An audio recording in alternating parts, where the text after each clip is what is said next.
over air pollution is getting dirty, with critics now accusing a California state agency of using bad science to make new rules. Let's go to On the Money's Mike Luery, live here in the CBS 13 newsroom to explain what's going on here. Mike? Well, Sam, you know, we all care about the air we breathe, but the new rules over diesel emissions have become very controversial. They were supposed to start in 2012. Now they're being pushed back to 2014. And at the center of the controversy is the science employed by the California Air Resources Board.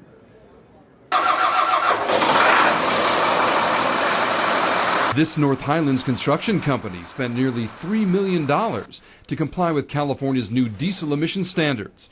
But critics say those new rules are based on bad data. California's Air Resources Board, or CARB, now admits it overestimated the amount of diesel pollution by 340%. We've spent a lot of our own money and our own labor in retrofitting a number of pieces of equipment, just like this crane that's right here behind me. MCM Construction, one of the biggest bridge builders in California, says bad science is hurting the entire industry at a time when nearly 500,000 construction workers are out of a job.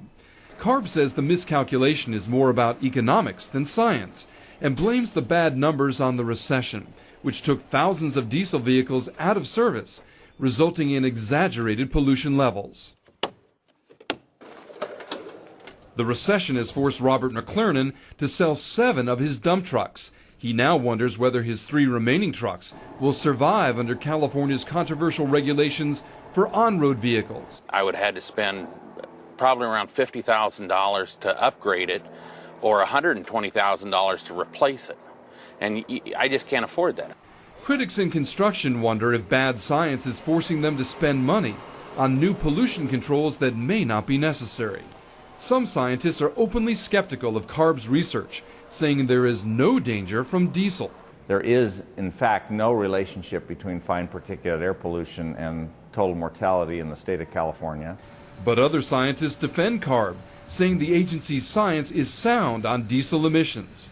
They are indeed known carcinogens that have been demonstrated to produce cancer. But the construction industry is fighting back against a powerful government agency in a war of words over science.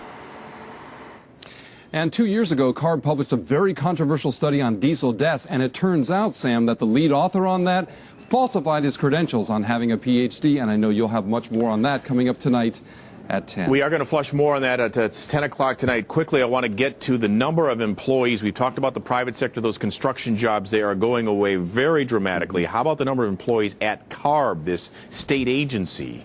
Well, while the number of construction jobs have gone down, the number of CARB employees has gone up by about 300 people in the last 4 years. Most of it, they say, due to AB 32. But not only have the number of employees risen, also the salaries. We have a list of about 70 people now making over 6 figures at CARB, and we have that on our website. You can check it out for yourself at cbs13.com. And that's been one of the criticisms with small business in California, that the regulations have just become overbearing. Okay, Mike, thanks so much.